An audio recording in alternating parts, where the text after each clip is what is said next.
Hello everyone. In the last lecture we have discussed about parallax method, which is an indirect method for measuring large distance. Also we have some method which is used for measurement of large distance. बच्चों जो हमने last lecture के अंदर पढ़ा था वो पढ़ा था पैरेलैक्स मेथड के बारे में। वो मेथड क्या था? इनडायरेक्ट मेथड था डिस्टेंस को मेज़र करने के लिए। ऐसे कुछ मेथड और हैं, उनके बारे में आज हम पढ़ेंगे। तो पहला मेथड है जो हमारा इको मेथड। क्या है? Echo method. First one is echo method. Echo word आपने ये सुना होगा, 9th में भी सुन रखा है। तो इको क्या होता है? It is the phenomenon, it is the phenomenon of repetition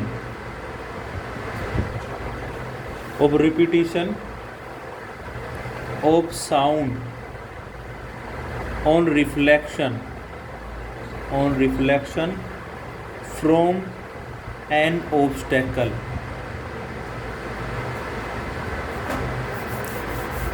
यानी एक्चुअल में इको का मतलब ये है कि ये क्या करेगा, यहाँ पे साउंड हमारा रिपीट होगा ऑन अकाउंट ऑफ रिफ्लेक्शन।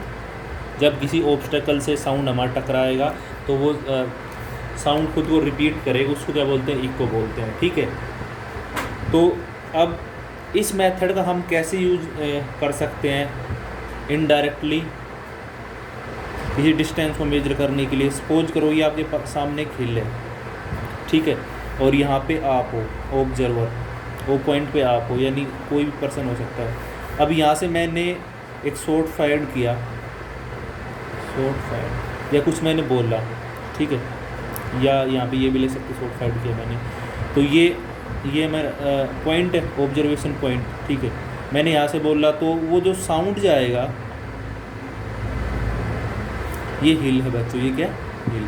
हमें जो मेजरमेंट करना है बच्चों, क्या मेजर करना है? यहाँ पे जो पर्सन है, इसकी पर्सन और हिल के बीच की डिस्टेंस को मेजर करना है।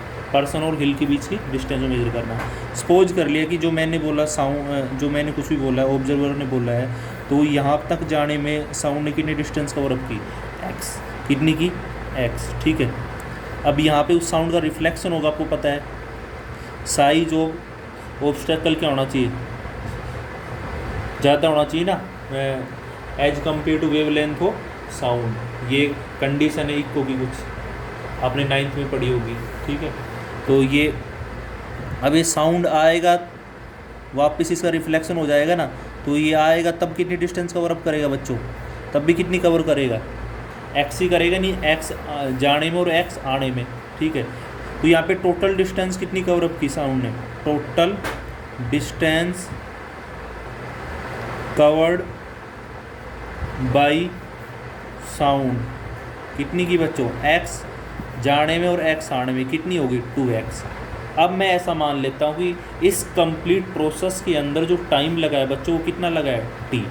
Late t is the time in this process, यानी साउंड को आने में और जाने में कितना टाइम लगा है? t। तो आपने पढ़ रखा है स्पीड बच्चों क्या होती है? स्पीड का भी जिसको नहीं पता ना, उसको कुछ नहीं पता। स्पीड क्या होती है? ये होती है डिस्टेंस अपॉन टाइम। अब हमें तो कैलकुलेट क्या करना है बच्चों? इस पॉइंट O से पॉइंट O और हिल के बीच की डिस्टेंस कितनी है? तो स्पीड क्या होती है? Distance upon time. अब यहाँ से कैलकुलेट करेंगे। स्पीड तो मैंने मान ली, स्पीड मान लो कितनी है? v है। डिस्टेंस कितनी है? टोटल डिस्टेंस 2x है, x आने में, x जाने में, और टाइम t है। तो यहाँ तो मेरे को x कैलकुलेट करना है, तो x कितना आ जाएगा? v into T by 2, v into T by 2। तो ये मेरा ये डिस्टेंस आ गई बच्चों, ठीक है। टाइम हम किसकी हेल्प से मेजर करेंगे? स्टॉप वॉच की हेल्प से मेजर कर लेंगे ना। स्टॉप वॉच देखी होगी, ठीक है। स्टॉप वॉच की हेल्प से मेजर कर लेंगे। और आपको पता है साउंड की स्पीड कितनी होती है? अगर टेम्परेचर हमें कांस्टेंट रखना, कितनी लेते हैं? 333 या 334 समथिंग बुक्स में इतनी ली जाती है ना, 333 किलोमीटर पर सेकंड, ऐसे कुछ, सॉरी 333 मीटर पर सेकंड। तो ये साउंड की स्पीड है। तो आपको v पता होगा, टाइम स्टॉप वॉच से 2 से डिवाइड कर दो तो हिल और जो पर्सन वहाँ पे उसके बीच की डिस्टेंस आ जाएगी। तो ये बच्चों क्या था, ये हमारा इको मेथड था। अब देखो अगला मेथड, अगला जो मेथड है बच्चों वो क्या है, लेजर मेथड। लेजर मेथड, अगला जो मेथड है वो कौन सा है, लेजर मेथड।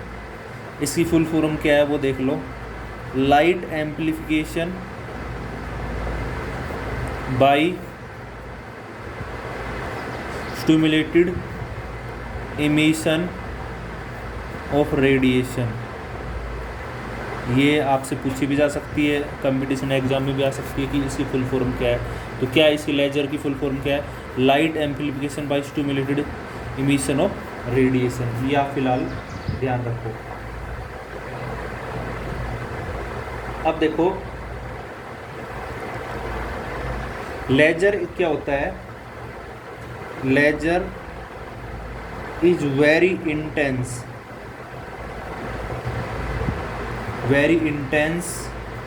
मोनोक्रोमेटिक,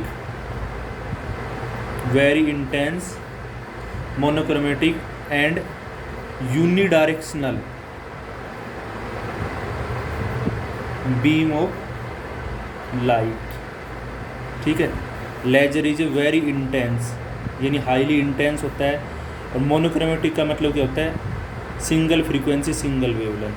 क्या होता है मोनोक्रोमेटिक वर्ड का, सिंगल फ्रीक्वेंसी सिंगल वेवलेंथ। ठीक है, एंड कैसी होती है, यूनिडायरेक्शनल बीम ऑफ लाइट।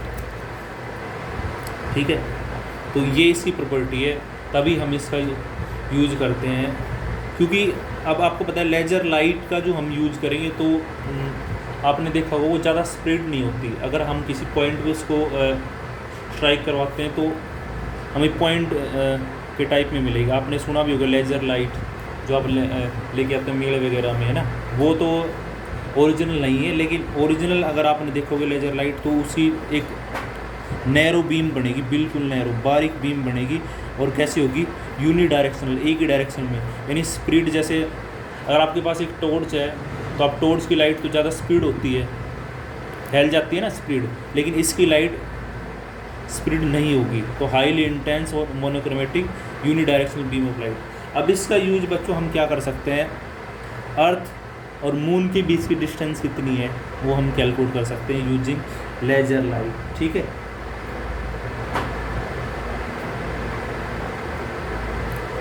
यहाँ पे भी हम इक्को का यूज करते हैं।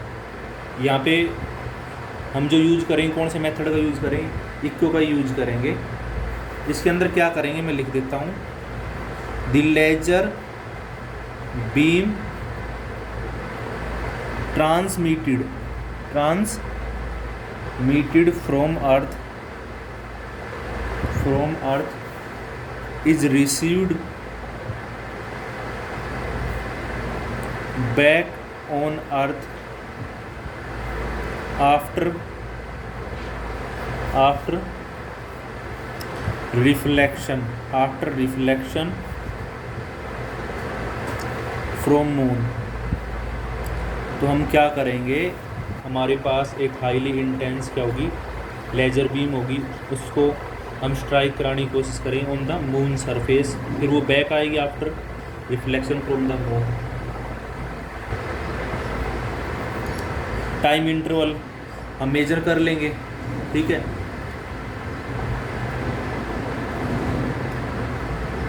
और आपको पता है लेजर लाइट की अगर ये जाएगी तो वैक्यूम के अंदर स्पीड कितनी होगी, c के बराबर होगी 3 × 10⁸ मीटर पर सेकंड। तो स्पीड पता है। सपोज देखो मैं आपको एक समझाने की कोशिश करता हूँ। ये मून है, this is moon, okay, suppose is to be moon. ये हमारी अर्थ है, ये मैं दिखा रहा हूँ अर्थ सरफेस। अर्थ मैंने कंप्लीट नहीं दिखाई, ये क्या, अर्थ सरफेस। ठीक है, यहाँ से हमने लेजर लाइट को इस पर स्ट्राइक करने की कोशिश की। तो मान लो इसने यहाँ तक के अर्थ सरफेस से मून तक की डिस्टेंस कितनी x है, तो ये आपको पता है वापस आएगी, तब भी कितनी डिस्टेंस कवर अप करेगी, x करेगी। तो फिर वही केस हो गया ना, टोटल डिस्टेंस कितनी होगी बच्चों यहाँ पे, x + x कितनी होगी, 2x हो गई। ठीक है, तो मैं लिख दे रहा हूँ यहाँ पे टोटल डिस्टेंस कितनी हो गई, 2x, total distance covered by laser light. Okay, laser light तो कवर अप करेगी कितने की, 2x करेगी। और let t is the time in completion of this process. ये प्रोसेस जब कंप्लीट हो जाएगा ना, क्या प्रोसेस है, कुछ प्रोसेस नहीं है, अर्थ से लाइट जाएगी मून पे, स्ट्राइक करेगी, फिर मून से बैक आएगी अर्थ पे, तो इसमें टाइम कितना, t ले लिया ना। ठीक है, तो वही बात फिर स्पीड क्या होती है बच्चों, speed is equal to distance upon में time. Okay, you know very well about the speed. Speed तो मैंने मान ली यहाँ पे c होगी, c के बराबर हुई speed of light, speed of laser beam, laser light और बीम, ये c के बराबर होगी। और डिस्टेंस कितनी, 2x टाइम कितना, अब हमें क्या मेजर करना है, x, तो क्या आ गया c इंटू में t/2, तो ये हमने मेजर कर दी। ठीक है, और c की वैल्यू बच्चों कितनी लेनी है आपको यहाँ पे, 3 × 10⁸ मीटर पर सेकेंड, क्योंकि speed of light in vacuum कितनी होती है, इतनी होती है। ठीक है, तो आपको क्या चाहिए, टाइम चाहिए, स्पीड आपके पास है, तो आप आराम से क्या कैलकुलेट कर लोगे, डिस्टेंस कैलकुलेट कर लोगे, कोई दिक्कत नहीं। ठीक है, तो ऐसे आपको कैलकुलेट करना है, एक बार अच्छे से इसको देख लो। ठीक है, लेज अभी बताया था मैंने लेजर के बारे में। ठीक है, तो ये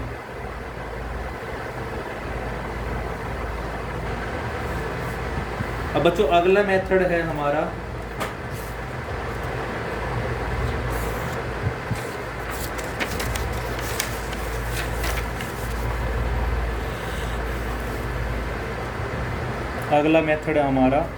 जो मेथड है वो राडार मेथड, राडार मेथड। अभी देखो नेक्स्ट मेथड क्या है, राडार मेथड। अब इसका वर्ड का सभी ने नाम सुना होगा राडार का, जो बच्चे 10th में है, आई थिंक पता नहीं 12th में है वो चैप्टर ब्लैक एयरप्लेन, तो उसमें ज़रूर आया होगा ये राडार। तो इसकी फुल फॉर्म क्या है, radio detection and ranging, radio detection and ranging, radio detection and ranging. अब इस मेथड का हम यूज़ किस में करते हैं, कोई एरोप्लेन वगैरह जो फ्लाई कर रहा है वो कितनी हाइट पे फ्लाई कर रहा है और क्या उसकी लोकेशन वगैरह है, ये अगर आपको चेकआउट करने तो इस मेथड का यूज करेंगे इसकी। तो ये जो यूज होता है, it is used for detection, it is used for detection of an object, of an object, okay, of an object like aeroplane and measuring its distance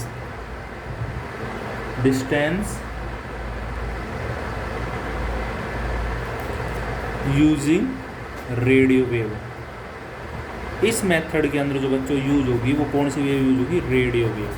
ठीक है, radio wave is an EM wave, या आप पढ़ोगे +2 के अंदर। EM wave का भी concept आपको मैं नहीं बता रहा हूँ। ठीक है, तो ये आई थिंक आपको इतना क्लियर हो गया होगा। अब ये भी किस पे बेस है, ये भी किस पे बेस है, प्रिंसिपल ऑफ इको पे बेस है।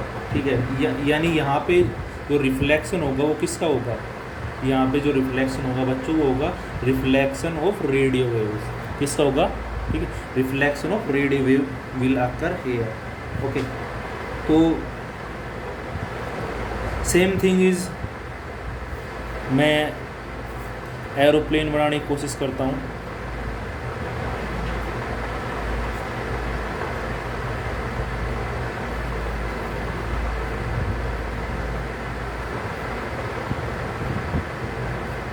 ये एरोप्लेन तैयार हो गया, ठीक है।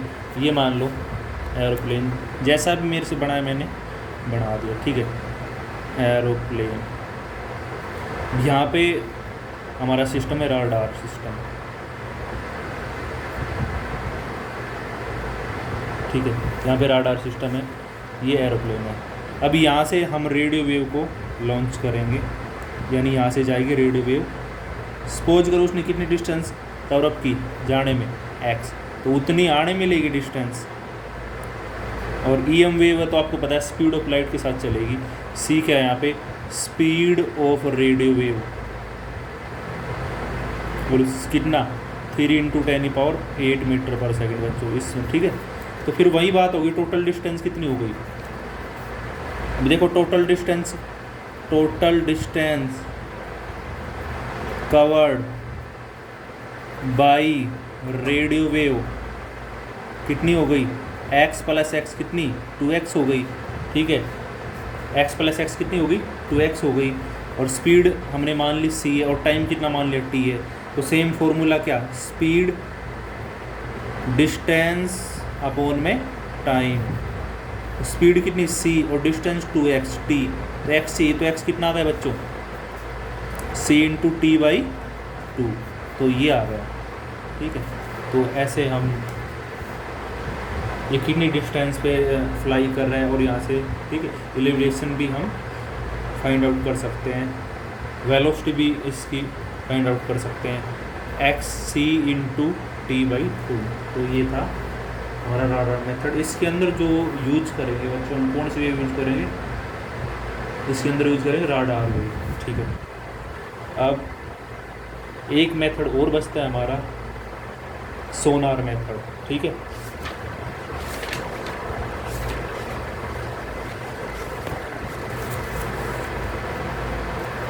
उसकी और बात कर लेते हैं, सोनार मेथड।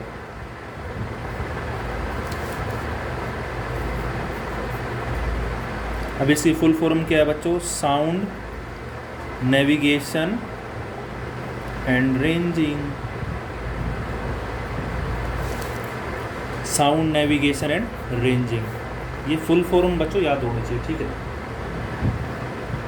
अब ये मेथड है ना, अंडर वाटर जो ऑब्जेक्ट है ना, अंडर वाटर ऑब्जेक्ट जैसे सबमरीन, शिप, सी रॉक, ETC, ठीक है ना, आइसबर्ग, ETC होते हैं ना। जैसे अगर हम किसी शिप के अंदर जा रहे हैं तो आगे क्या बताओ, आइसबर्ग हो जिससे वो स्ट्राइक करके शिप क्या हो सकता है, डिस्ट्रॉय हो सकता है। तो इन हम क्या चाहेंगे कि जो आइसबर्ग है या जो भी कुछ ऑब्जेक्ट है, सी रॉक है, उसका हमें पहले ही पता लग जाए ताकि हम फिर, ठीक है, उससे बच सकें। तो ये टेक्निक हम यूज करेंगे सोनार मेथड वाली इसमें। तो ये जो हम यूज करते हैं लिख देते हैं, दिस मेथड इज यूज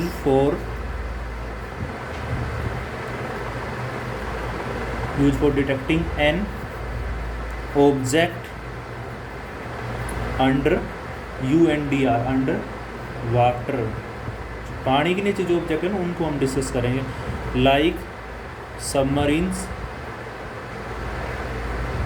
पनडुब्बियाँ, ठीक है, शिप,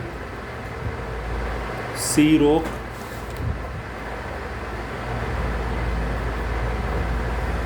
आइसबर्ग, ETC, ठीक है। तो बच्चों इसमें हम देखो क्या करेंगे, इसको एक बार समझने की कोशिश करेंगे। ये अपना शिप है, ठीक है,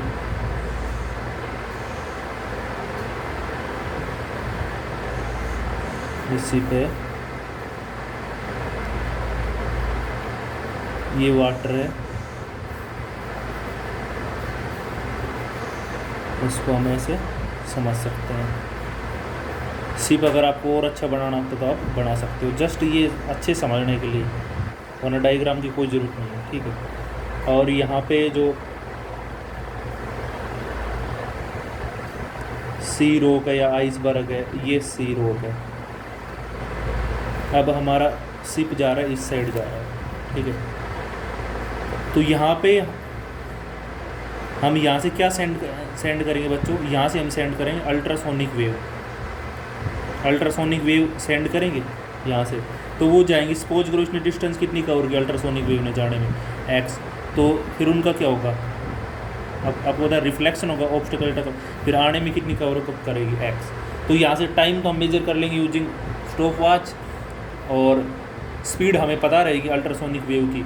तो वहाँ से हम फिर इनके बीच की कितनी डिस्टेंस है, सिप और सी रॉक या आइसबर्ग है जो इसके बीच में आगे चल के आएगा, उसके बीच की कितनी डिस्टेंस है वो हमें पता लग जाएगी। तो हम पहले इसको टर्न कर लेंगे, ठीक है। तो यहाँ पे कौन सी वेव यूज होती है, आपको एक चीज़ बता देता हूँ कौन सी होती है, अल्ट्रासोनिक वेव। कौन सी होती है, अल्ट्रासोनिक वेव्स, ठीक है। अल्ट्रासोनिक वेव यहाँ पे यूज होती है। तो वही सिस्टम है बच्चों, इको पे ही बेस है। तो यहाँ से ट्रांसमीटर से हम यहाँ पे ट्रांसमीटर होता है, यहाँ से उनको अल्ट्रासोनिक वेव को हम छोड़ देंगे, रिलीज कर देंगे, और यहाँ से वो स्ट्राइक करेंगी, फिर बैक जाएगी, तो इको हो जाएगा। तो सेम थिंग हेयर, मतलब वही बात आ गई। स्पीड की क्या होती है, speed is equal to distance upon में टाइम। अब स्पीड मान लो v है, अल्ट्रासोनिक वेव की जो स्पीड होती है बच्चों वो आपको पता हो तो स्पीड ऑफ लाइट के बराबर नहीं होती, वो पर्टिकुलर स्पीड होती है v। डिस्टेंस कितनी, 2x, x plus x, x आने में x जाने में टाइम। तो यहाँ से x कितना आ गया बच्चों, v इंटू t/2। तो ऐसे हम ऑब्स्टेकल, सी रॉक और सिप है इसके बीच की डिस्टेंस को कैलकुलेट कर लेंगे, ठीक है। तो ये कुछ बच्चों मेथड थे। अब ये टाइम t है ना, t टाइम किसके बीच है पता है, time interval between transmission and reception,